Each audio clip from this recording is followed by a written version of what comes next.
تو مکے اور طائف کے درمیان نخلا کی وادی میں بھی آپ نے ایک چھوٹا سا چھاپا مار دستہ بھیج دیا، یہ ثابت کرنے کے لیے we are very much here now.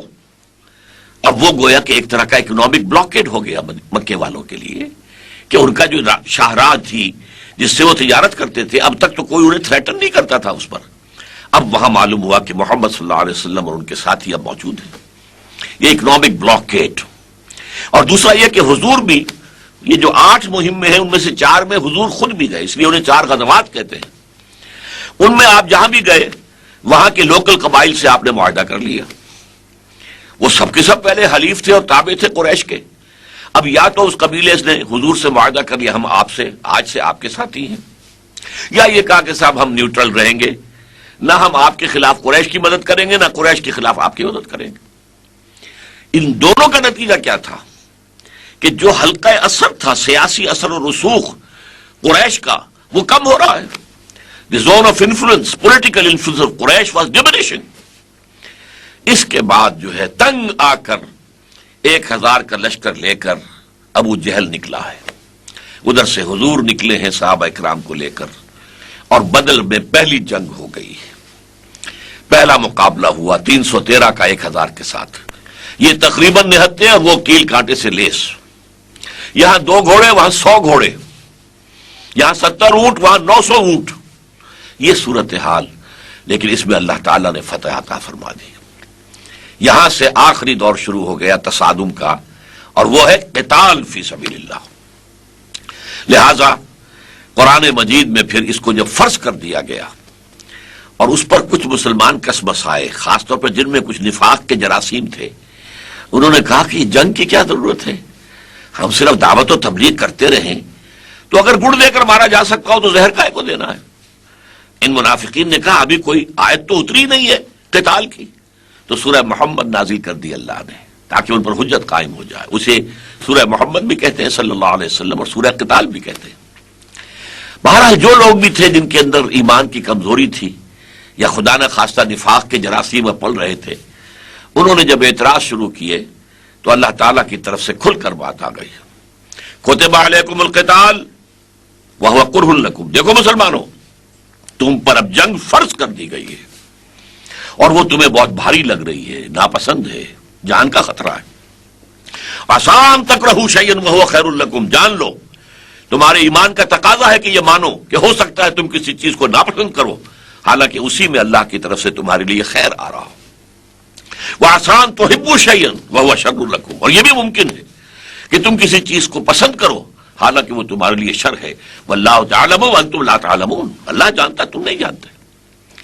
بہرحال محمد الرسول اللہ والذین معہ، جنہوں نے 13 برس یا 12.5 برس مکے میں جہاد کیا تھا قرآن کے ساتھ، جہاد بالقرآن، قرآن کی دعوت، لوگوں کو دعوت تک پہنچانا قرآن کے ذریعے، لوگوں کا تربیت تزکیہ قرآن کے ذریعے سے، اور وہ ڈٹے رہے تھے، ہر طرح کی پرسیکیوشن کو برداشت کیا تھا۔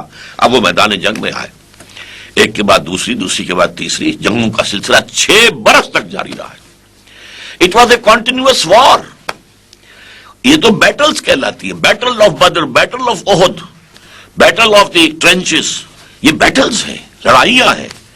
جنگ جو ہے وہ تو مسلسل تھی، اور ان بڑی جنگوں کے درمیان اور چھوٹے چھوٹے غزوات بے شمار ہوئے، لیکن یہ کہ جب یہ 6 سال کے عرصے میں چونکہ پوری تیاری کر کے محمد رسول اللہ نے یہ اقدام کا فیصلہ کیا تھا، آپ کے پاس ایسے جانثار تھے کہ جو اپنی جان دے دینے کو سب سے بڑی کامیابی سمجھتے تھے، اس لیے کہ شہادت مطلوب و مقصود مومن نہ مال غنیمت نہ کشور کشائی، انہیں تو شہادت کی موت پسند تھی، لہذا اللہ تعالیٰ نے کامیابی عطا فرمائی۔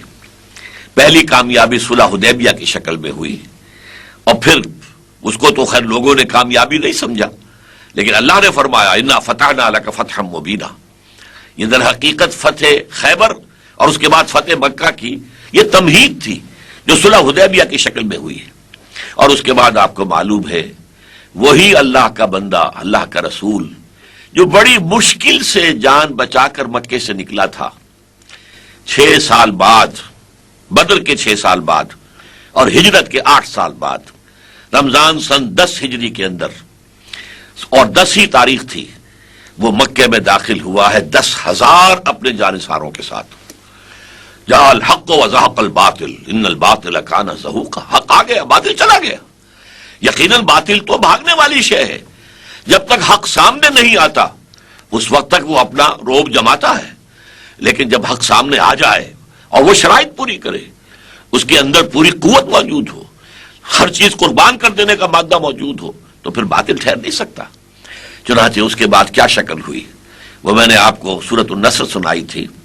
اذا جاء نصر اللہ والفتح ورأیت الناس يدخلون فی دین اللہ افواجا.